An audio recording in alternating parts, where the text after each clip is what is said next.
Before I get into this video, here's some stuff I'm not going to be talking about. I'm not going to be talking about how Vanilla Ice, whether he tried to or not, was one of hip-hop's first culture vultures. He took what was predominantly a black art form and gained huge success off of bringing this music to white suburbia. That is its own video that I will not be making. Another thing I'm not really going to be talking about is all the corny shit Vanilla Ice did, like all the commercials, his appearance in the Ninja Turtles movies, or his very own movie, for that matter, Cool as Ice, which again deserves its own video. I won't be going in depth about Vanilla Ice's 1994 album Mind Blowin', where Vanilla Ice attempted to sound more harder with his rhymes in an attempt to compete with the G-Funk style gangster rap that was popular at the time. No, I won't be talking about any of that stuff. In this video, I will be talking about one of the most awkward and egregious genre pivots of all time. Vanilla Ice goes nu metal. This is Dancing with Ghosts. And if there was a problem, I'll solve it. Check out the hook while my DJ revolves it. Ice. This is Vanilla Korn, Rob Van Winkle's last attempt to stake some kind of relevancy in the musical zeitgeist. Unfortunately for Rob, there was already a band named Korn that came out with this exact sound 4 years earlier. In 1998, Vanilla Ice dropped the album Hard to Swallow, and when I say this album is chock full of every angsty, hot topic, fuck you dad cliche possible, I'm not joking. 1998 was like the year of nu metal hitting its boiling point in both relevancy and record sales. This was when MTV was beginning to put bands like Korn, Marilyn Manson, and Limp Bizkit in heavy rotation, just to name a few. 1998 also was the same year some classic albums dropped all at once in this genre, such as Mechanical Animals, Follow the Leader, Godsmack, Hellbilly Deluxe, and Candy Ass. Most of these albums would go on to be seen as the defining work of many of these artists. There was also many gestational years before 1998 where these bands were able to cut their teeth and hone their sound. Korn's debut album came all the way back out in 1994, giving the band 4 years to refine their raw talent into something with both headbanging credibility and mainstream sleekness. Marilyn Manson, the Deftones, and many other of these era-defining bands also had albums they released before their big mainstream successes. A major common denominator that differentiated these nu metal bands from their 90s alt-rock contemporaries was producer Ross Robinson. Though, even from a songwriting perspective, Korn and Limp Bizkit had very little in common with, say, acts like the Foo Fighters or Smashing Pumpkins, still, there was more to this new rock sound than just the songwriting. Ross Robinson had a certain way of producing and engineering this new breed of rockers with a new, heavier sound.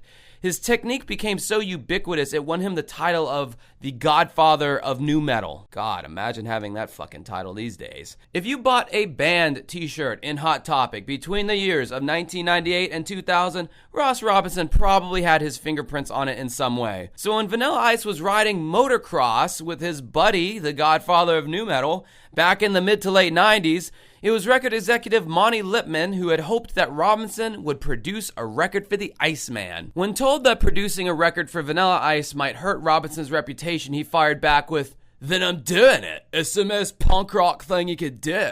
I am so tired of people using that phrase to describe something that goes against the flow of the mainstream as this, like, amazing thing. Because according to that logic, Chris Gaines and Corey Feldman are pretty fucking punk rock. Anyway, the Vanilla Ice nu metal comeback record, Hard to Swallow, dropped on October 20th of 1998. The lead single, Too Cold, was a paint-by-the-numbers nu metal cover of Ice Ice Baby. And it's both corny and corny. As you heard earlier, the song is littered with heavily processed guitars with all kinds of odd squawks and other sound effects made popular by Korn. The song also contained more primitive syncopated bass guitar and drum grooves, made popular by Korn. Then there was the dramatic, overly aggressive whispery bits, made popular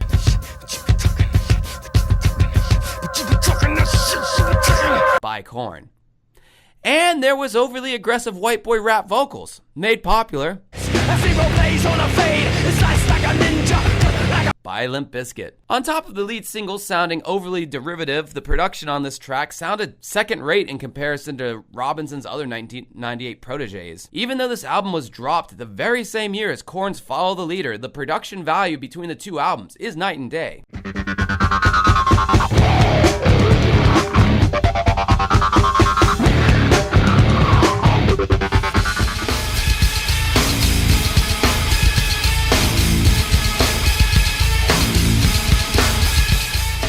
It's almost like Robinson sent his B squad to work on this project. The overall sound quality of this album reminds me more of Robinson's earlier work rather than the stuff he was putting out by 1998. He probably knew this album wasn't going to do anywhere near the numbers that the Korn record was going to do, and therefore probably put less effort into making sure it sounded just as sleek and radio ready. But if the record actually had contained good songs on it, the production really wouldn't have mattered that much. There are hundreds of classic albums that are beloved that have not so great production value, but the songs are top tier. But the truth is, this record is just an amalgamation of all the worst nu metal cliches, and Vanilla Ice is the one delivering them to you. I just don't see how this album ever stood a chance at being good. Let's start with the album art. This is such a cliche example of an edgy nu metal album with imagery that was clearly inspired by Marilyn Manson, but also shoving in the trope of the naked goth girl on the cover. She's even got blood coming out of her eyes, and look at how prominent that parental advisory sticker is, man. I bet this CD would make Satan himself blush. But then it is Vanilla Ice, so he's still got to represent with that hideous V-Ice logo front and center that does not look like it fits in with the rest of the art style whatsoever. The one thing that pleasantly surprised me about this album is that it wasn't spelled hard to swallow. That just seems like an obvious choice if we're doing a rap rock record in 1998, but he didn't do that. And that's probably the biggest mystery of this entire album, because it seems like such an obvious choice for Vanilla Ice and the character. Anyway, looking inside the liner notes, it's a pretty stark presentation. No lyrics, microscopic font, and the obligatory behind-the-scenes pictures that every album did during this time period. The only image of Vanilla Ice that we even see is on the back of the album, where he just looks like some old man waiting on the bus.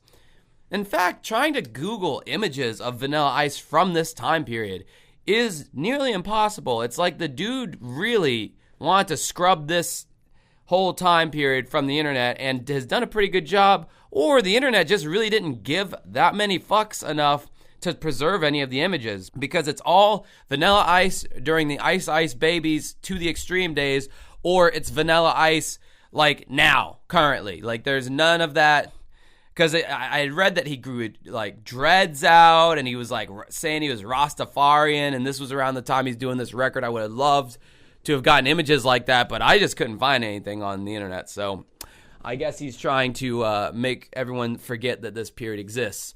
Anyway, examining the rest of the album, the first track, Living, is a straight Korn ripoff, a la It's On, the first track off of Korn's Follow the Leader album. It's the 13th track if you're an OG like me.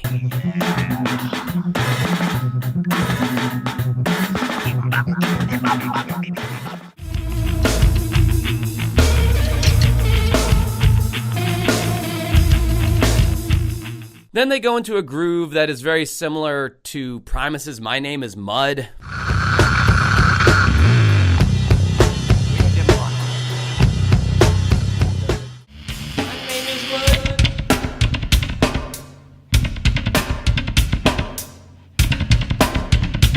In the song ADD, the Iceman emulates Fred Durst's creepy little whispery vocals, which are a total giveaway that originality is not something this project is striving for.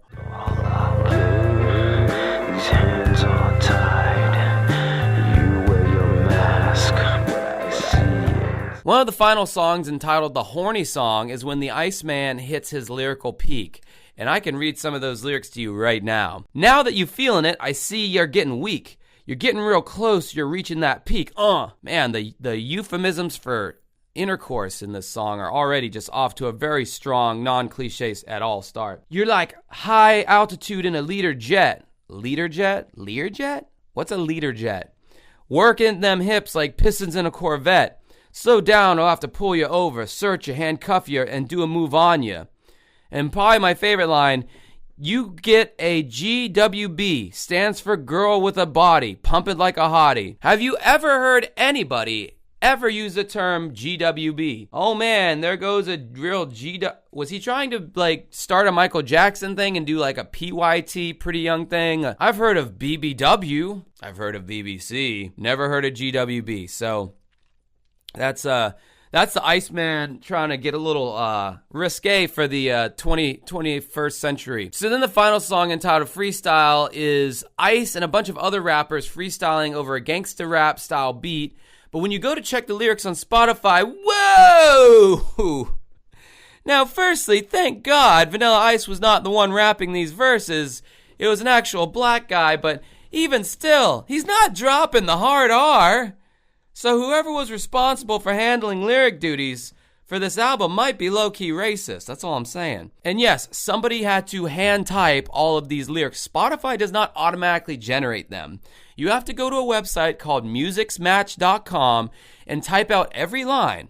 I know this because I'm in the process of doing this right now with my band, and it's a pain in the ass. And this might be a petty grievance of mine, but the person in charge of inputting the lyrics on this album just overall did a really shoddy job. On some songs, there are lyrics. On some songs, there aren't. On some songs, the lyrics are synchronized to the words of the songs. On other songs, you just get a big bowl of lyric soup to follow along with on your own. There are plenty of grammatical errors and misspelled words as well. Watch as I raid your spot like Spartan, infatuate your whole block. Okay, well, first of all, you're missing an article before Spartan, which should be capitalized because it's a proper noun, and infatuate? Did you mean infiltrate? This is like, if you combine fracture and infatuation, you get infatuate, I guess. I don't know, man. Van Winkle is over here inventing new words, and maybe that's the poetry and the artistic integrity of the whole thing.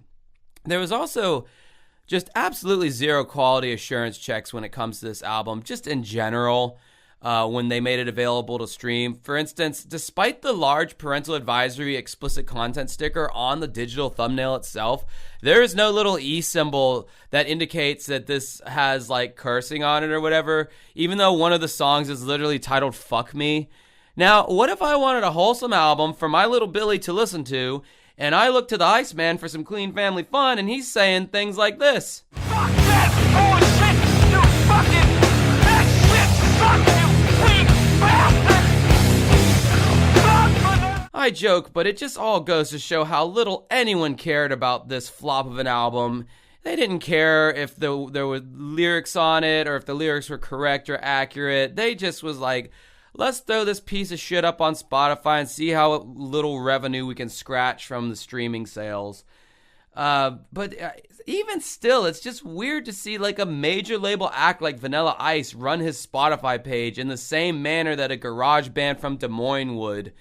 Also, for a guy trying to reinvent his image, Vanilla Ice sure does love to lean on that early 90s hip-hop jargon with lines like, word to the mother, I'm here to tear it up, and if you can't get with it, then I don't give a fuck. Well, I guess he did say fuck, so I guess that kind of updates it for 1998. He also uses phrases that signal to the kids that he's still with it, yo, with such lines like, we gets crazy like Prozac, hype enough to start a party, and illy as a heart attack. We gets crazy like Prozac, hype enough to start a party, and illy as a heart attack. God. That late 90s type of white guy rap rock was just the fucking worst. I can feel this guy's, I can just feel this guy's goatee tickling my nutsack right now as he's roofing my drink and forcing himself on me with his backwards hat and his Oakley sunglasses. If it's not painfully obvious at this point, Vanilla Ice's attempt at rock failed because Vanilla Ice had no credibility in the rock world and rock fans knew it. By 1998, Vanilla Ice had lost all credibility in any music genre, but especially rock. Even as a rapper, none of the real fans ever fell for this act, but much like the pet rock and Pogs, it was a novel trend for about a year, and then people quickly grew tired of the act and moved on. The record label wanted a white MC Hammer, and Rob Van Winkle was willing to play the part because the price was right. The unfortunate thing about selling your soul to the devil is that you will forever be soulless. Mind-blowing was soulless. Hard to swallow was soulless. And everything after has been panned. You were a good-looking guy who was marketable but never actually had anything to say, so you just copied what you thought people wanted to hear, and the transparency behind that couldn't have been more obvious. In one of the songs off of Hard to Swallow called ADD, Rob screams, I just can't be myself. I just can't fucking be myself. well, Rob, I think that's because you never really knew who you were to begin with. I hope you guys enjoyed this video, and until next time, have a good rest of your night. I just